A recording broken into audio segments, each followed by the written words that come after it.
Hello children, welcome to e-learning class.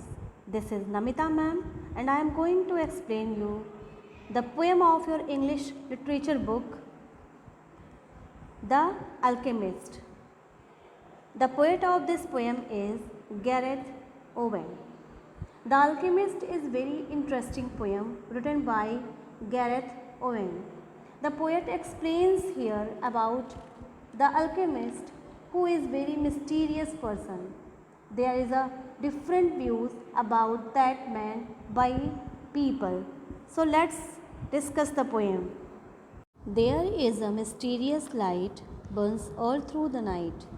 In that house where some people say an alchemist dwells, with books full of spells and a cat who scares children away.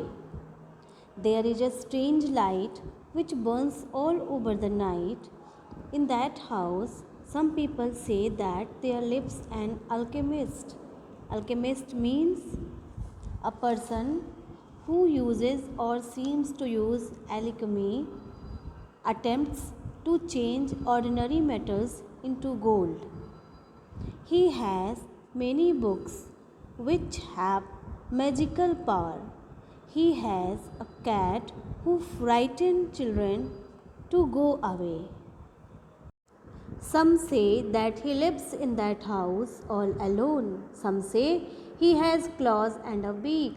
Some say he keeps rats and vampire bats, and a raven he is taught how to speak. Some people say that he lives alone in that house. Some say that he has paws and a snout. Some say that he keeps rats and vampire bats.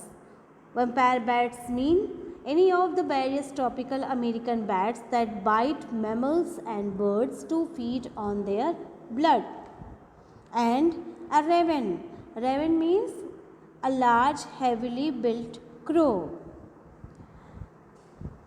who is taught how to speak. And the children play dare. I dare you to spy. I dare you to knock on his pane.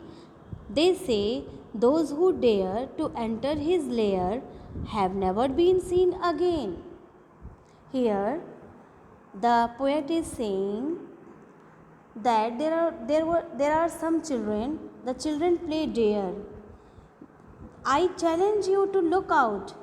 I challenge you to knock on his window. They say, does anyone has dared to enter his den? They have never been seen again. They say that his furnace turns iron and bronze into ingots of glistening gold. They say if you take the powder he makes, you will never fall sick or grow old. People say that he has huge heater which turns iron and bronze into gold. The man prepares powder which keeps always young and healthy. Some say he is a wizard. Some say he is a saint. Some say he eats toads for his tea. So I don't think I will pay him a visit today, for fear he should want to eat me. People say he is a magician. Some say he is a saint. Some say he eats toad for his tea. So the poet states that he will not pay a visit to the alchemist's house. I hope you all have understood this poem. So once go through the poem. That's all for this video lecture. Thank you so much.